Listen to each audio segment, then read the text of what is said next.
The whole of this crazy society is based on money. Ironically, money that has never, does not, and will never exist. It's just figures on a screen. When you go into a bank, you, say, borrow $50,000. What does the bank do? It doesn't print any more money. It doesn't move any precious metal anywhere. It just types into your account $50,000, which it has pulled out of fresh air. And then you start paying the bank interest on the $50,000. So the whole money system is like, you know in those cartoons where there's a chase going on and all the cartoon characters are chasing each other, and eventually they run over the edge of a cliff, and they don't realize they've run over the edge of the cliff, so they keep running straight ahead on fresh air. And then someone looks down, realizes they're on fresh air, and bang, down it comes. Money is created in an amazing way. Since there is no backing to money anymore, there used to be gold or silver behind money. In those days, money was created when there was a certain amount of gold or silver that was brought into the bank and put into the vault. Then the paper money was issued as more or less like a receipt. Say, we got your gold or your silver in the vault, here's your receipt. It's got a little, it looks like this, and it's got all kinds of decorations around the side. It says you got $10 or $20 worth of gold or silver. It's a receipt. That was how money was created, and then you could bring the receipt back at any time and get your gold or silver swapped back out. That's the beginning of the process. Well, it didn't stay that way very long in history, because the bankers discovered that while they're sitting on all this gold and silver and people are circulating these receipts, that very seldom did all of the receipts come back, or even very many of them. People were very content to let the gold and silver sit there and just use the receipts. So the temptation was so great that they began to issue more receipts than there was gold or silver. So what you would do is you take your gold down to the blacksmith who had a safe, and he would give you a certificate saying, yes, you have a pound of gold in my safe here, and he would guard your gold, but he'd give you a certificate.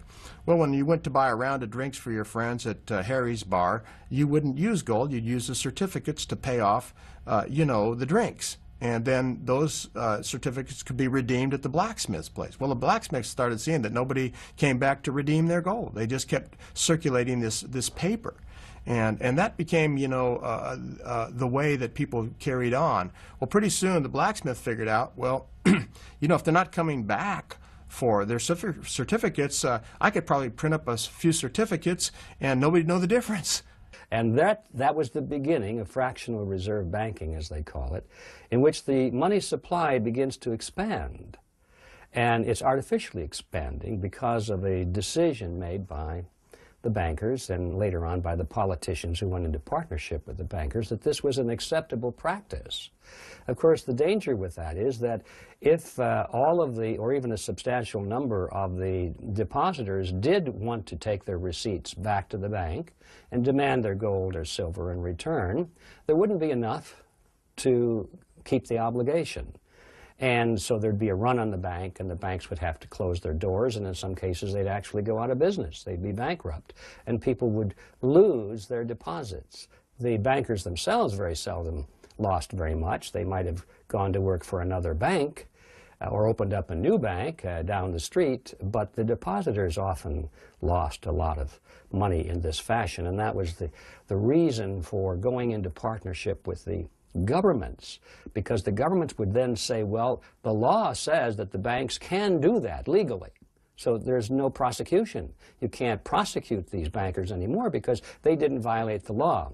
Because of their partnership with the government, the law made it legal to do exactly what they are doing, which is one of the reasons that cartels like to go into partnership with the government.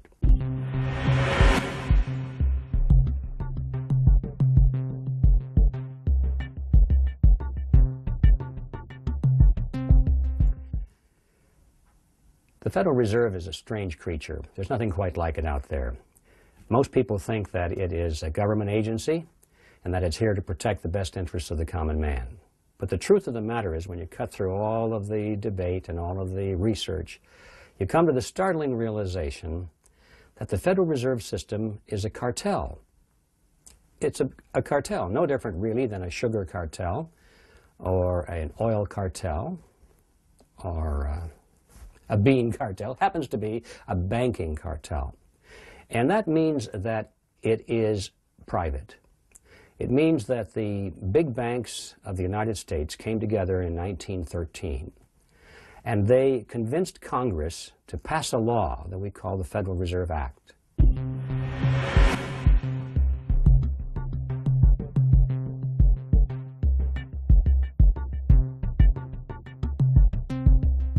And this law became the embodiment of the cartel agreement.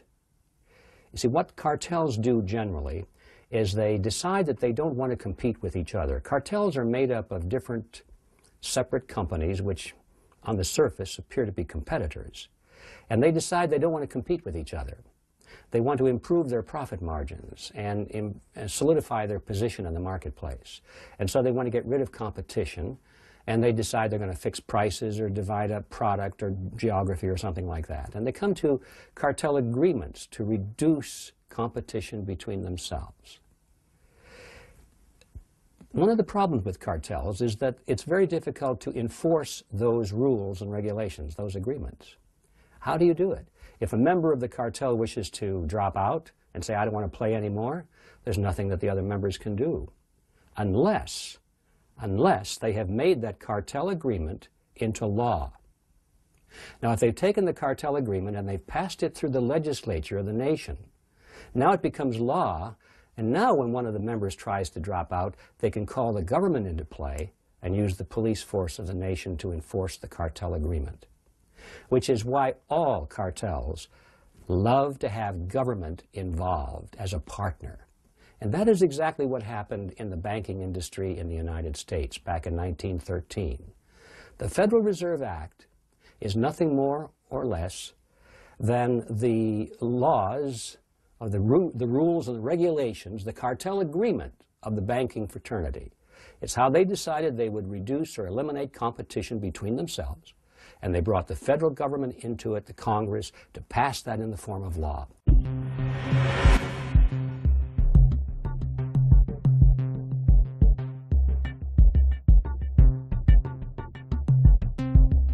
So, what we're dealing with here is not a government agency at all. Now, it has some of the trappings of political appearance because the president appoints the directors to the board of directors and so forth, the board of the Federal Reserve System. But the fact is, Congress or the president has no control whatsoever over what the Federal Reserve System does. It's completely independent.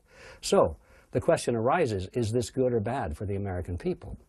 We have a cartel which has been given the power to create the nation's money, incredible as that may sound, to create the nation's money, which is something that even Congress is not allowed to do based on debt.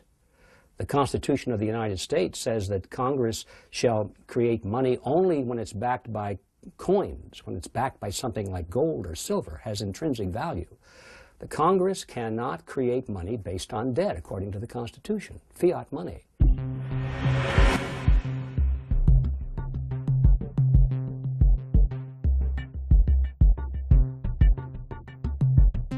Congress actually gave that power, which it did not have, to this cartel, the banking cartel, which we call the Federal Reserve System. It's an amazing power. And so the private banks of America have a monopolistic power to create the nation's money, and they create it out of nothing. There's no gold or silver backing behind it at all. And it's completely up to them as to how much they want to create, when they want to do it, and so forth. They can expand or contract the money supply. Now, supposedly they do this in the best interests of the American people. I mean, when the chairman of the Federal Reserve Board is called to testify before Congress, and he gives his little speech. He says, well, we had to raise interest rates today, or we had to lower interest rates today, whatever the case may be. He doesn't say we did this because it was in the best interests of our banks. He always says, well, we did this for you folks. We did this for the American people. We did this because we were concerned about the economy heating up, or we're concerned about the economy lagging behind, and we don't want people to be unemployed. We don't want inflation to be too high. It's always for the American people. But the truth is, it's a cartel, and all cartels act with the primary instinct of preserving their own best interests first. So is this in the best interest of the United States and of the American people? It is not, because that means that the money supply, which is the lifeblood of everything we do, is totally controlled by a relatively small group of people who we don't even know their names in most cases. And they are using this power to the benefit of the banking system, not to the benefit of the United States.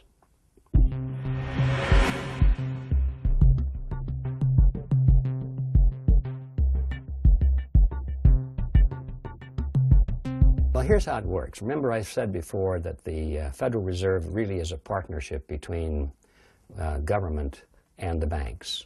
So when you have a partnership, there has to be a reason, an advantage to both parties to become a partner. So to understand how this works, let's start with the government side of this partnership. The government needs money. Politicians need money. They need more and more and more money for whatever purpose. But they don't like to raise taxes. They need more money, but they want to lower taxes because that's politically expedient. If they raised the taxes to pay for all of the government projects, why, there'd be such an uproar among the taxpayers that these guys would be voted out of office at the next election. So they don't do that. They increase expenses, and they try to keep taxes low or lower than normal. How do they do that? Well, they borrow it. That's like anybody else would do. If you want to spend more than you take in, you can borrow. You can steal it, of course, which I think is another good analogy. But in this case, let's just stick with the part of borrowing it. So the government goes on record and says, we want to borrow money from the public.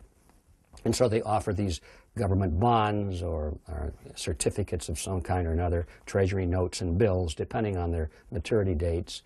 And they offer to pay back that money within a certain period of time, plus interest. So now they have this more money that they needed. The trouble with that, of course, is that after the period of time elapses, they've got to pay it back. Well, lo and behold, when it comes time to pay it back, the politicians are still spending more than they're taking in taxes, and so they don't have it to pay it back. Not to worry, they'll just borrow some more. So they go through a cycle. Well, this time we'll borrow enough to cover the old loans plus the interest and plus a little bit more to expand our government operations. And this goes around and around and around, and we have this thing called the rising national debt. It just keeps getting bigger and bigger and bigger because the politicians are never expecting to pay back those original debts. And in fact, they never will. And you'll see how that works in a moment. They know they never will. The money system will just fall apart before they ever have to face that problem. And that'll be, you know, their children and their grandchildren having to deal with that one.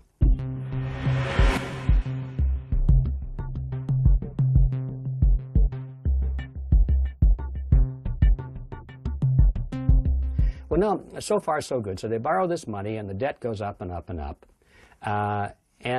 But there's, so far, there's no new money created because the money they have borrowed was money that was already in existence. Let's say that I wanted to buy a government bond, so I loan money to the government. No new money is created. They just got some of the original money back in the form of a loan. Where the new money comes into play is at a next step. You see, they never have enough. They never can borrow enough from the general population or from investment firms or from banks or from other countries. There's never enough money out there to borrow. They need more. And so this is where the Federal Reserve comes in. There's usually a margin, anywhere from 7 to 20 to 30% of what they need to borrow that just doesn't exist.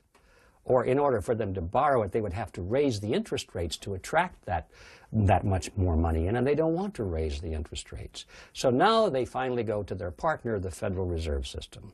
And they say, okay, partner, here's where you come into the game. We need to borrow today, let's just say another $1 billion.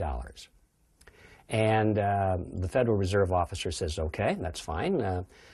Figuratively, he pulls out the desk drawer, pulls out this big black book, checkbook, course, this is all done by computers in reality, but for the sake of analogy here, it's a little easier to visualize with a checkbook. So he writes a check for $1 billion to the United States government and hands it to the Treasury official. He says, "Thank you very much." He goes down and deposits this $1 billion check into the government's checking account. Okay, so now they have another $1 billion loaned, supposedly. The question is, where did that money come from?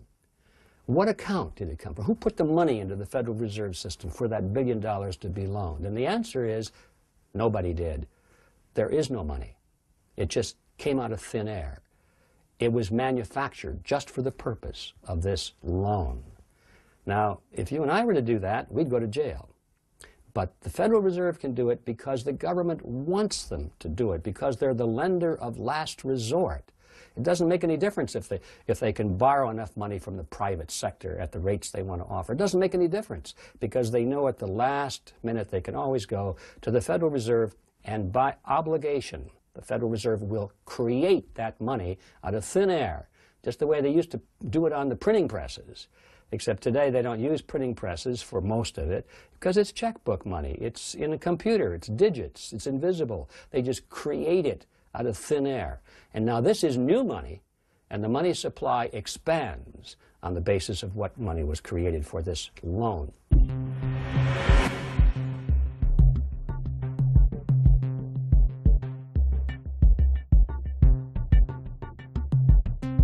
Now that's just the beginning of the cycle. That's really the smaller side of it. This is really peanuts compared to the next cycle that I'm going to describe. So far we've talked about why the government is in this partnership, and we can see that their primary motive is because they can have access to any amount of money that they might need at any time without any questions, at any rate of interest they choose to offer. Not a bad deal. But now let's see what happens to that money. Let's assume that the fellow who delivers the mail, the post office worker, gets a check from the post office for $1,000.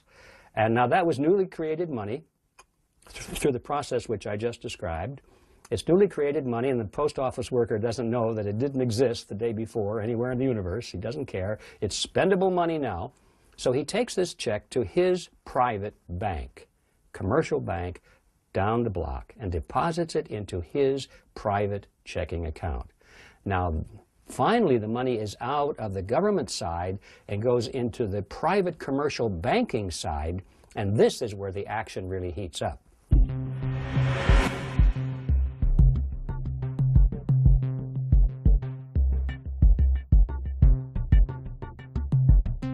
If I were the president of the local bank where this $1,000 had been deposited, I would have been able to stand up in front of the people there in the bank and say, "Attention, everyone, this gentleman just deposited $1,000 into our venerable bank."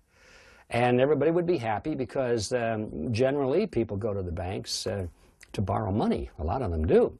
And so they know that if there's money on deposit and there's lots of money to lend, generally that means that the rates of interest are low. So people are happy to know that we have money to lend.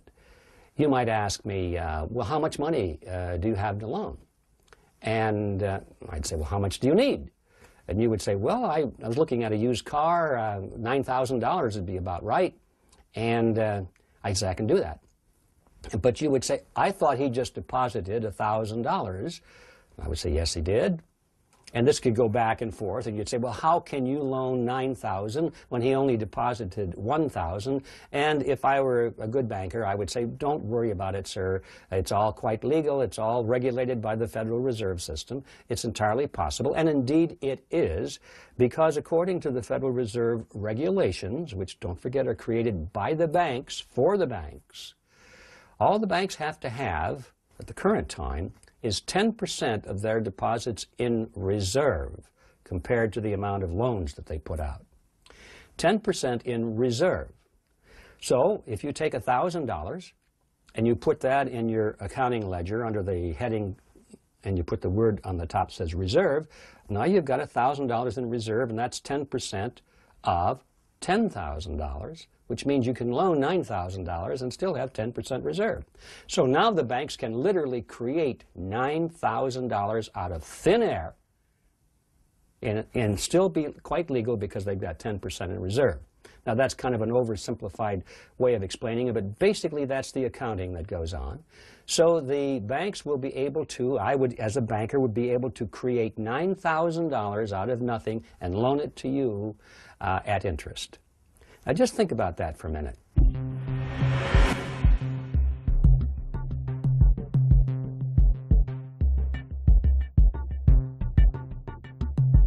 When the government gets money created out of nothing by the Federal Reserve, it uses it for its purposes. It spends it on its programs. But when the banks create that 9,000 for every 1,000 out of thin air, the banks don't use it for their purposes. They don't build their buildings with it and pay their employees with it. They loan it to us. They loan it to institutions. They loan it to anybody that wants to pay the interest rate on it. And so the borrowers use it for their purposes, but the banks collect interest on it. And that is an amazing thing when you ponder it, that the banks can collect interest literally on nothing.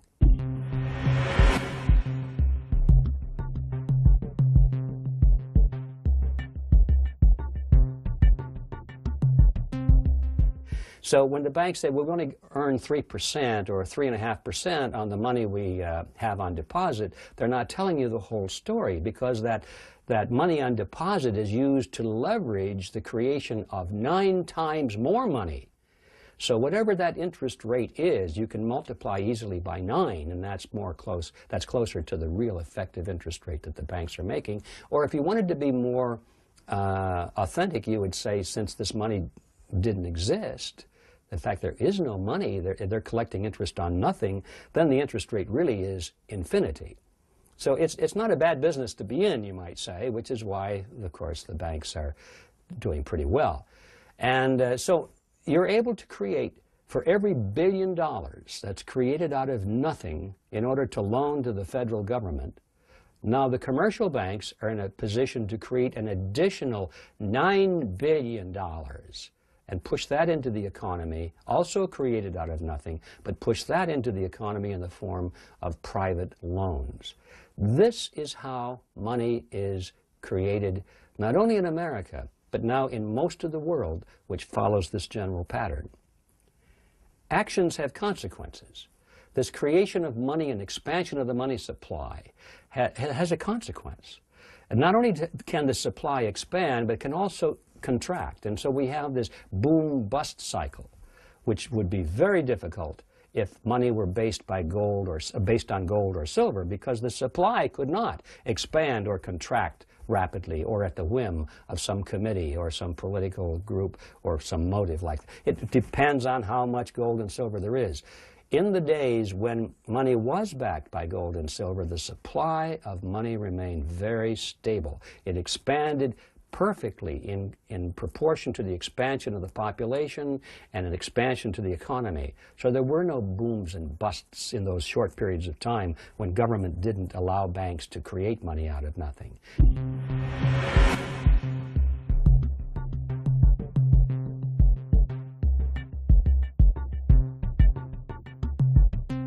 I think the classic example is in the 1920s, you could have taken a $20 bill or a $20 gold piece, because at that point they had a 1-ounce gold coin which they used as currency, and it was the same value as a $20 bill.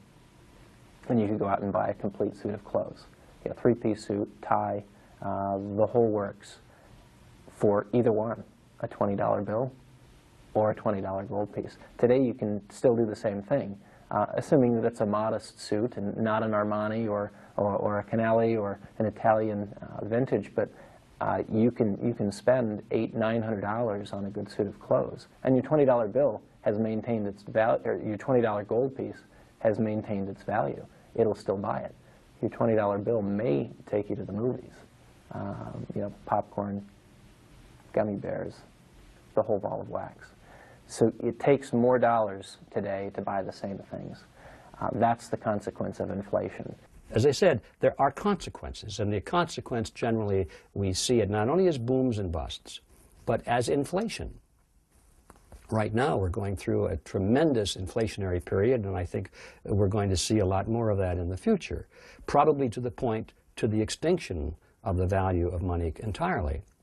Because as that money supply expands, and it expands at a rate faster than the rate of goods and services are expanding, that means that the dollar becomes more and more worthless.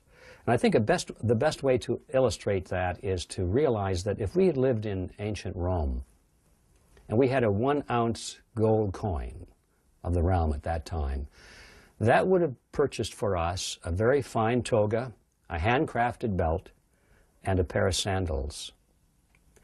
Today, thousands of years later, if we have a 1-ounce gold coin with no particular numismatic value, no collector's value, just the value of the gold, we can take that to the bank, exchange it for Federal Reserve notes, run down before it loses value, run down to the clothing store, and buy a nice suit, a handcrafted belt, and a pair of shoes.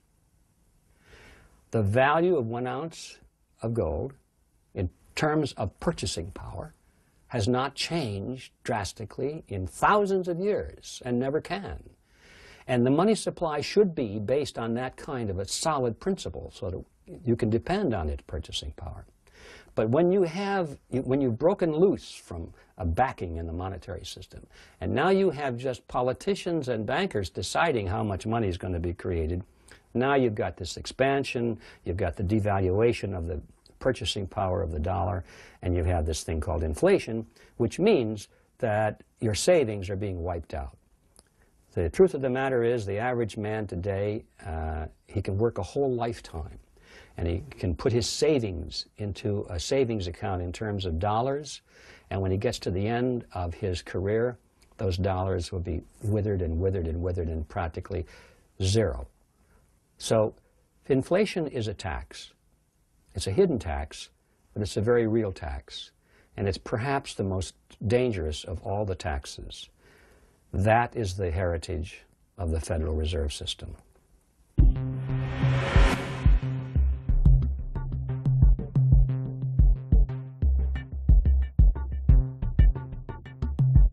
The only thing that has kept the United States economy going in the 21st century is the expansion of debt.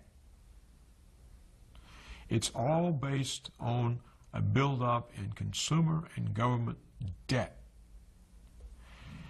The main way they kept it going was they gave credit cards to everybody. And if you maxed out this one, you started on another one. Even more important, out in Greenspan, in order to cover up the job loss from offshoring, put interest rates down to an enormous low, and created a housing boom. Because what's important to people is not the price for the house, it's the monthly mortgage. And when you get rates as low as Greenspan had them, mortgage, the monthly payments drop. When monthly payments drop, housing prices tend to go up. And so people who already had a house saw big rises, and they refinanced the house and took out the money and spent it. And so we've had an economy moving along in the 21st century because people are running up credit card bills, and because they were refinancing rising house prices and spending the equity they had in their homes. Now, what's happened? The housing boom is over. There's a bust. Associated with that bust, we have these very curious financial instruments, these subprime loans that were packaged and sold as derivatives, and now they are tending to bring down the entire banking system. And what are financial institutions holding these subprime derivative, these securitized packages? What they're doing to maintain their balance sheet is to sell off their good assets, their stocks in good companies, their bonds that aren't in trouble. And so that's pushed the stock market down, do you see? So the balance sheets of the banks are impaired. No one knows where this is going to end. We've had dire predictions. I don't know where it's going to end either. But these huge amounts of these subprime derivatives and securitized loans that people hold. There's no market for them. No one knows how bad the hit is. And so now the Fed wants to ease money and put more money into the system, but the banks are impaired. Do the banks, who they're going to lend to? They're going to lend to consumers who can't hold on to their homes from their mortgages, whose credit cards are maxed out. Do you see what I'm saying? Throughout history, no nation has ever abandoned a solid monetary system. No nation has ever taken on fiat currency, which is the currency without solid backing, without having its economy destroyed. There are no exceptions. And I see nothing that gives the United States a free ticket. I don't see any reason that the United States should be exempt from this law of history. It seems to me that we have gotten by pretty well, even though we have followed terrible economic practices. We have delayed the day of reckoning, primarily because the United States dollar was the international exchange dollar. It was the dollar of settlements. And everybody wanted it. No matter how much we produced, it seemed like there was an endless demand for it around the world because they always knew somebody else would take it. So there was a lot of psychological element involved there. That era is coming to an end. In fact, I think it has already come to an end, where nations around the world eagerly want the United States dollar. They realize that we are debauching the dollar so quickly now. We are inflating it so quickly that it's no longer a desirable currency to have. And so they're looking for alternate currencies. It could be the euro, it could be the yen, it could be anything, but they don't want the U.S. dollar because they know if they hold that dollar very long, they're going to be losing value.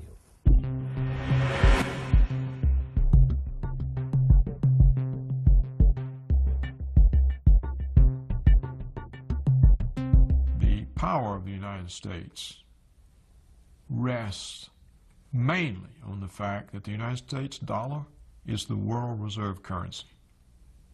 It's been that way since the Second World War. What does it mean to be the world reserve currency? It means that you're the world money and that you can pay your bills in your own currency. If you're running trade deficits, for example, in order to pay your bills, you don't have to sell enough of your goods, export enough to earn the money to pay the other countries for their goods and their money. You just pay it in your money.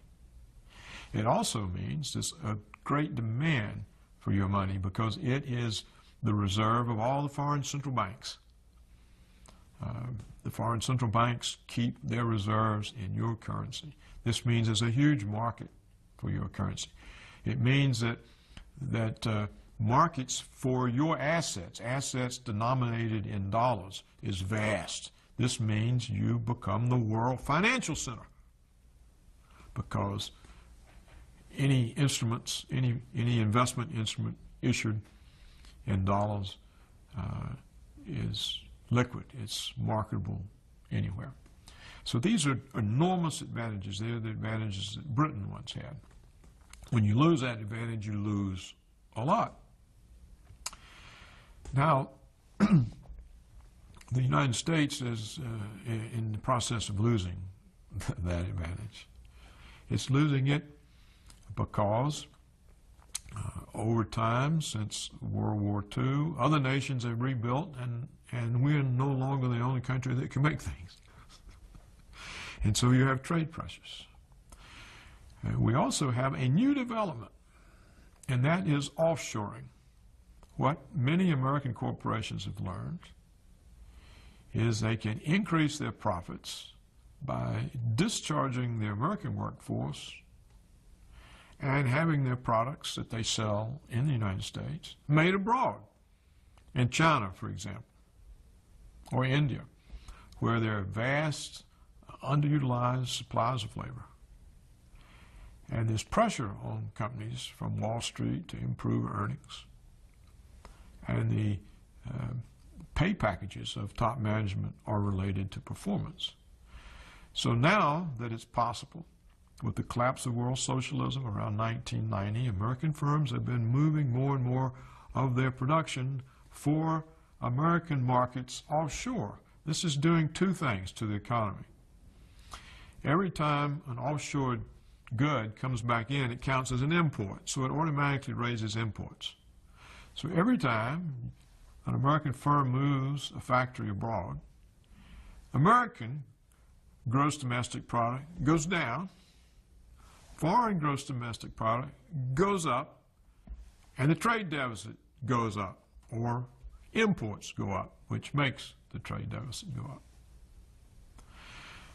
So what we now see is we consume about $800 billion every year in goods, more than we produce.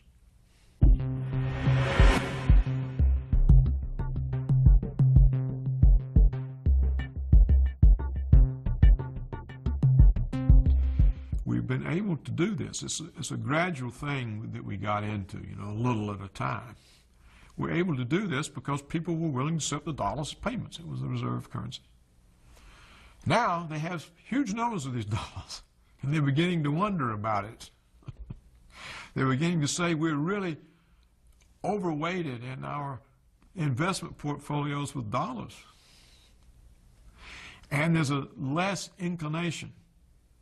And therefore, what we've seen during the last 6 years of the Bush administration is an enormous decline in the value of the United States dollar in relation to other hard currencies, particularly the euro.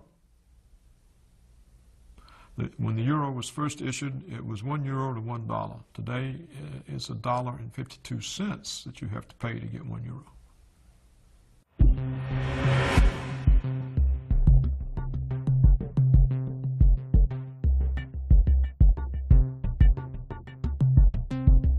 This is an enormous decline. Now, so what you see happening is pressure on the dollar, which eventually is going to raise prices, pressure on jobs. In the 21st century, the United States has been able to create net new jobs only in domestic services, non-tradable services. We're not creating jobs in exports. We're not creating jobs in information technology or high-tech type of service jobs. We're creating jobs with waitresses and bartenders and ambulatory health care and hospital orderlies and social service and school teachers. So that what were very strong and important ladders of upward mobility so people could rise up into the middle class and higher are being dismantled by the offshoring of middle class jobs and by the importation of foreigners on work visas. If you don't want to hire an American engineer, you claim a shortage, and then you bring in one from abroad at a much lower salary. And so we see the impact on science and engineering in the United States, research, development. These sorts of things start stagnating and slowly eroding. And in manufacturing, you lose all the supply chains that are in the process that enable you to be able to make something. This piece of the chain is moved offshore, and then this piece moves offshore. And then before long, the sort of middle-level firms who were supplying the big firms, the big firms don't want them anymore. They've offshored. So this then hits the tax base of local communities. When you outsource manufacturing jobs to Asia, and then you insource cheap labor to drive down the price of labor for the jobs that remain, it becomes like the back of the shampoo bottle. It's like shampoo, rinse, repeat. And you really see it. The Mexican government was building a $2 billion deep-sea port in Baja Peninsula. And you really can see it there. So you outsource manufacturing to Asia. And then once the port is open on the Baja Peninsula, you import the manufactured finished goods into Baja, where you skip OSHA, you skip the Longshoremen's Union, and then you put it on NAFTA trucks and drive it into a Walmart in the middle of the country. So you see what can obviously happen on that cycle. So, and what gets washed out of that is a whole class of jobs, is a whole, essentially, the business model has said that it is no longer economically viable for certain types of jobs to be done in the United States of America. Light manufacturing is clearly one of them. Maybe heavy manufacturing is one of them. It becomes a real problem in certain critical industries. For instance, we've been throwing pork barrel spending at some shipyards down in Mississippi. Trent Lott was very good at getting that money for the shipyards down there in Mobile. And we really needed to do it. This was good, healthy pork because, you know, in a time of national emergency, you can't just flip a switch and start building ships. You have to have an infrastructure, and you have to have a workforce that knows how to build ships, which means that, yeah, we'll have to waste some money building some unnecessary ships just to keep at least the seeds of an infrastructure of a shipbuilding industry in case there actually is a need for that emergency. Offshoring is a fancy way of saying your job is in question because you can be replaced for a fraction of your cost. If you're paid $19, $20, $30 an hour, you can be replaced by someone who's willing to do the same job for $1 an hour, 25 or even 50 cents an hour, with no benefits, with no pension. And so the direction for Wall Street firms, for corporate America, is clear. If you need to solidify your profit margins, that's the first place to go, is renegotiate your labor contracts and start moving the jobs someplace else. The implications for the worker are this. You're out of a job. That's just plain and simple. You don't have a job, which means you're probably going to have to retool and re-educate because that job's not coming back. It's tough. It's easy to go from paying someone $30 an hour to 25 cents. Pretty difficult for the company to reverse that and go from 25 cents back to $30 an hour. That's not good for the bottom line at all. The jobs that are gone for good. In addition to that, we're shuttering the plants. We're shuttering the facilities that have created the nation's wealth. They're gone. We're making them go away. We don't need them. We don't need them. In a global world, as the argument would go, it's better to utilize resources where they're cheaper. And, you know, so do we get a cheaper toaster oven at Walmart? Yeah, you get a cheaper toaster oven. But it's a hidden bargain. To me, it's a bad bargain. Because what happens to the guy that used to make the toaster oven?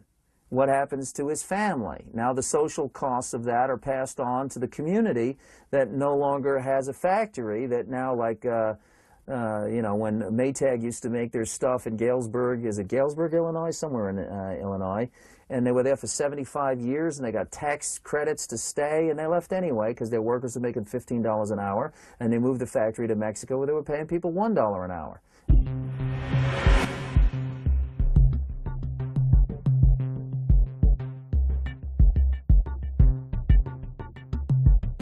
The enormous expense of all this, the red ink, it's a deficit, is financed by the Chinese and the Japanese, who use all the surplus dollars they earn from their trade surpluses of the United States to buy U.S. government bonds. Now, when it reaches the point, as it appears to be doing, that the Chinese feel that they don't really want any more of these bonds, that they're loaded up on American assets, 1.3 trillion at the moment, and they cease to be our creditors, how do we finance the federal government?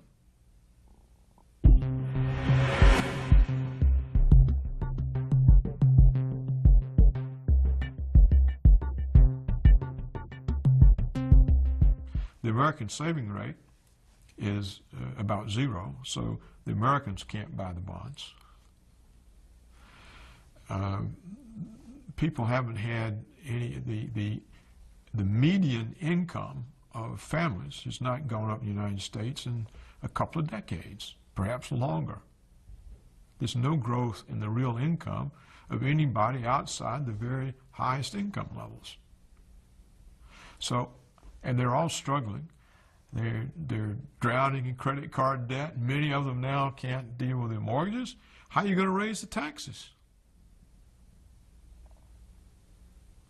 So if you put all that together, you can see that it's headed to a new kind of crisis. And if the United States government wakes up one day and has to deal with the fact that the dollar is no longer accepted as reserve currency, what is it going to do? I think the end of the era is upon us. All of those dollars that they generally call euro dollars that are all around the world, what are those people going to do with them? They don't want them anymore. So they'll start looking for ways to send them back to the United States and buy things while they still can, before the value is completely gone. And so we're already beginning to see this reversal of the cash flow back into the United States. And the money is coming in tremendous quantities. So not only do we have, oh, by the way, why is it coming in? What are they doing with it? Well, they're trying to buy up our goods and services, or buy up our politicians, or buy up real estate or corporations. They're even buying up banks now, you might have noticed. They're sending this money back to the United States to buy a strong interest in some of the biggest banks of America. The banks need the money. And sometimes the pundits will say, well, look, we're getting capital back into the United States. No, they don't understand the difference between money and capital. Capital is wealth. Capital is ownership. Capital would be a stock in a corporation. Money is just pieces of paper. So what we're doing is we're losing capital, real capital, which means ownership in the productivity and the business entity of America. We're shipping the capital out and getting worthless paper dollars back in. And so that's what they're doing with this money. And so not only is the Federal Reserve expanding the money supply very rapidly to pay for all of its programs, to pay for its wars, to pay for its welfare, to pay for bailing out people whose homes are in trouble. They're just creating money like crazy to do this without raising taxes. And now we got a proposal to lower taxes while they're increasing spending. The insanity is incredible. Not only is that happening, but all this other money for the past 30, 40, 50 years that's been around the country is also coming back in. And you don't have to be a rocket scientist to figure out when all this money comes into the United States, it just gets more and more worthless. And your savings and my savings will become worthless too. The price of a loaf of bread, Lord knows what it's going to be, but it's going to be many times higher than it is now. A depression is a period of time during which most people's standard of living drops significantly. There are other good definitions of a depression. That's a nice, broad, general one. And I believe that because there is such a thing as the business cycle, which we don't have time to go into now, but the problems that we had in the 1930s, we're going to see that type of a phenomenon again. It's not going to be like the 1930s. It's going to be different. The similarity is going to be a massive drop in the general standard of living. And I call it the Greater Depression. The U.S., especially for the last 15 years, our main export, our main product has been dollars, which are unbacked liabilities of the U.S. government. And we've been able to ship these things abroad by the trillions, and these nice foreigners ship us all kinds of good things. They ship us Mercedes and Sonys and cocaine and oil and all kinds of things, and we just give them dollars. But now there's 6 trillion of these dollars out there, and these people are starting to realize that they're holding hot potatoes. And they don't want to all run towards the exits at once, but they know what they've got. They've got just pieces of paper that are unsecured liabilities of a bankrupt government. And these dollars are going to start flowing back into the U.S. And inflation is going to explode in this country. Interest rates are going to go through the ceiling. It's going to be devastating for the average American. What you see happen is a big reduction in real living standards for 95% of the population. The living standards will just all of a sudden be adjusted downward substantially. Now, many of these people are already hard-pressed. So what comes from that? And then you have to see, that means that the real purchasing power has shrunk, and so the real goods and services that are coming off the shelves has shrunk. That's recession. That's more unemployment. It's a dangerous situation. That's what I say. It's unprecedented. That's why I call it a calamity in the making. I don't say that it has to happen, but it's going to happen if they don't make some big changes soon. If things continue to go on, if we continue to think in all our hubris that we're the superpower and the world adjusts to us, it's going to hit the fan, because that ain't the case. That is not the case. So what are they going to do about it? And they're going to go to their government. They're going to say, please help us. They're going to go to the same politicians, the very same politicians who got him into this mess, and ask them to solve the problem, which is a huge mistake, because these politicians already have the solution in mind. What they're planning to do is let the American, in my opinion now, is let the American dollar collapse. That way they don't have to pay back the national debt, remember? They have all this tremendous national debt in dollars and all this tremendous obligation, which they can never repay. So it's to their advantage just to let the dollar disappear and wipe that off the books and replace it with a regional currency. They already have the name for it. It'll be called the amero. And it'll be a currency which will be jointly owned, jointly representative of the United States, Mexico, and Canada. And this is part of a long-range step that they've had to merge those three countries into a regional single government. It's been going on for a long, long time, and most Americans are still in denial on that. They're still saying, oh, that would never happen. The American people would never go for that. The Canadian people would never go for that. And of course, the truth of the matter is it makes no difference what the Canadian people or what the American people want. It's what these elitists want. It's what the people want who are actually making the decisions. And I know that's a harsh statement, but that's the reality that we're facing today.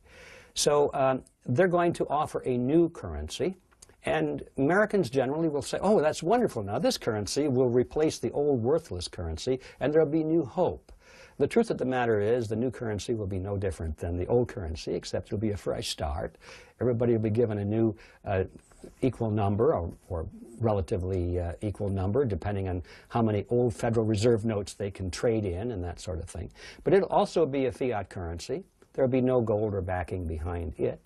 And it, too, will be run by the banks and the politicians.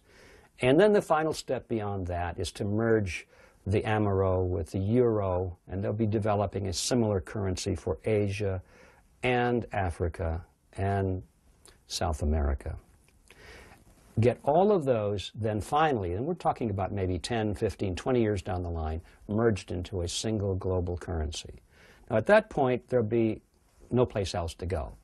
Today, if your currency is losing its value, you can go on the internet or go to your brokerage house and you can swap currencies. You can say, gee, I don't like what's happening to the American dollar. I think that the German mark is doing a lot better, or the Swiss franc. And you can get out of the currency that's falling on its face. Finally, when you get to these regional and to these international, finally to the international currency, there'll be no place else to go, so you'll be locked in. That's not a very pretty picture. In other words, what I'm saying is that these people who have formed this partnership between the banks and the governments of the world are planning on controlling our economic lives and our personal lives as well. And this is not just a question of money. It's not just a question of, are you going to be secure in your retirement? This is not just a question of how much you can buy with your paycheck. This is a question of personal liberty, personal independence, and national sovereignty. The problems we're facing today are much bigger than just money. But if you follow the money trail, you can see where it's all going. To get the Amero, they have to first destroy the dollar, which is what the Trilateral Commission in the 70s said with Zbigniew Brzezinski and David Rockefeller. They stated, first the euro will rise by 2000, it will defeat the dollar will go down, then we will create the Amero, claim that it's competing with that, then we'll have fluctuations there, and we'll finally peg it at a global mark with a new global reserve currency that we issue and we control, pegged to oil. And that's why they got to control the oil, because whoever has the world reserve currency, people have to accept that for the buying of oil, which is energy. And that's the connection of the fiat currency to reality.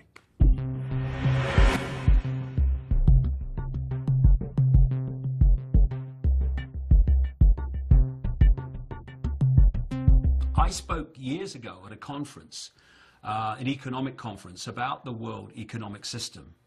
And this guy came up to me afterwards, and he was someone who got his money, playing the Las Vegas casino, known as the Wall Street and the commodity markets and all that stuff. And he wasn't very convinced. Anyway, I met him 3 months, 4 months later, and he said, my goodness me, he said, I can see what you're saying. He said, what I've noticed is every time Alan Greenspan, then head of the Federal Reserve, was about to make a statement, 2 or 3 days before, the major players in the stock markets, commodity markets, etc., got into something and out of other things. And every time, the effect of Greenspan's statement has been to push up what they got into and push down what they got out of. Why? Because they wrote his statement. The whole economic system is about whether people have confidence in it, and the confidence comes from the people who run it. And so what we're going to see, and we've started to see this with Greenspan, is we're going to see more and more negative statements about the economy, and we're going to see a breaking of confidence in it, and therefore we're going to see its demise, its collapse.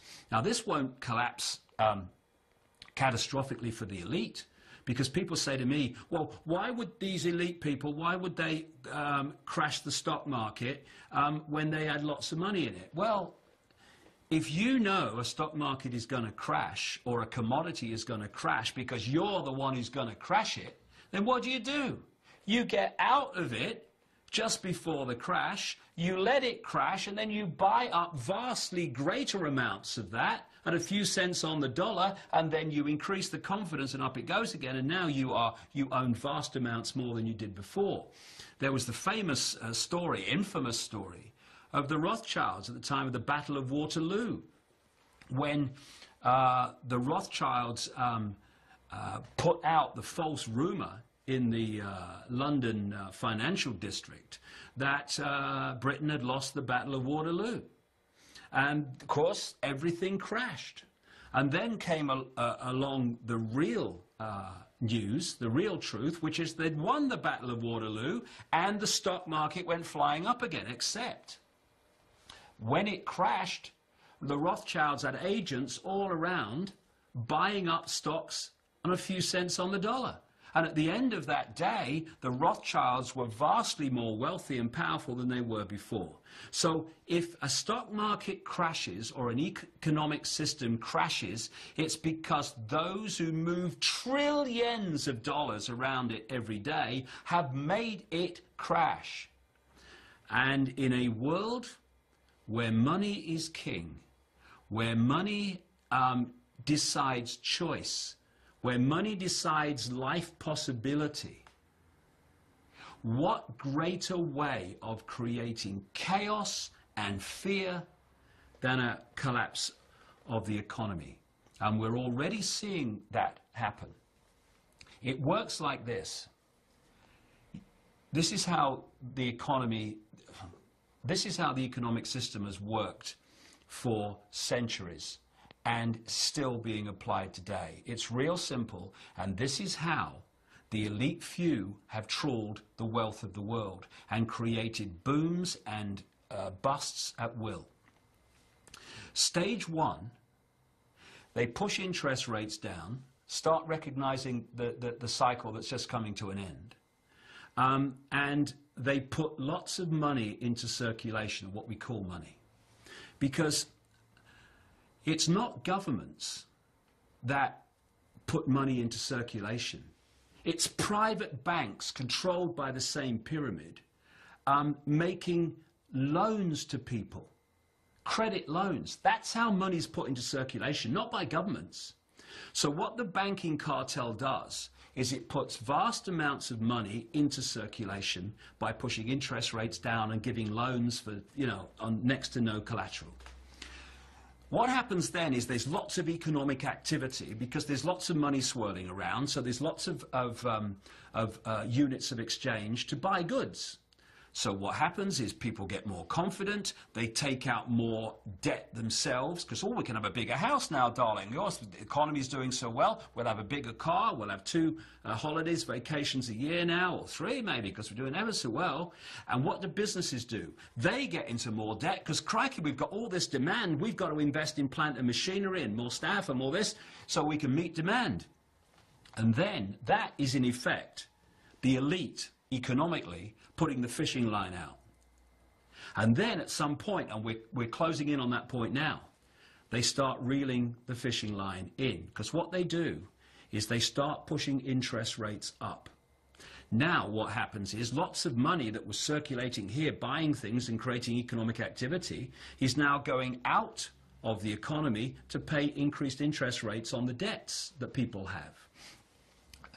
As a result of that, there's fewer things being bought and sold. Companies don't need as many people working for them. They're now stuck with all this debt and all this plant and machinery that they had that they don't need anymore. People can no longer pay their mortgages, so now there's a problem with the mortgage companies, and they have a problem because they've got to lose their home. And as more and more people do that, the value of homes goes down until eventually there's a point where they're worth less than you actually paid for them. And what we're seeing then is a bust being manipulated. And it's happening for one reason and one reason only. The amount of units of exchange in circulation is being removed from the economy. What we're seeing now are the signs that they're now manipulating a bust in this very way to create as much chaos and panic and fear as possible, because panic, fear, and chaos are a manipulator's dream.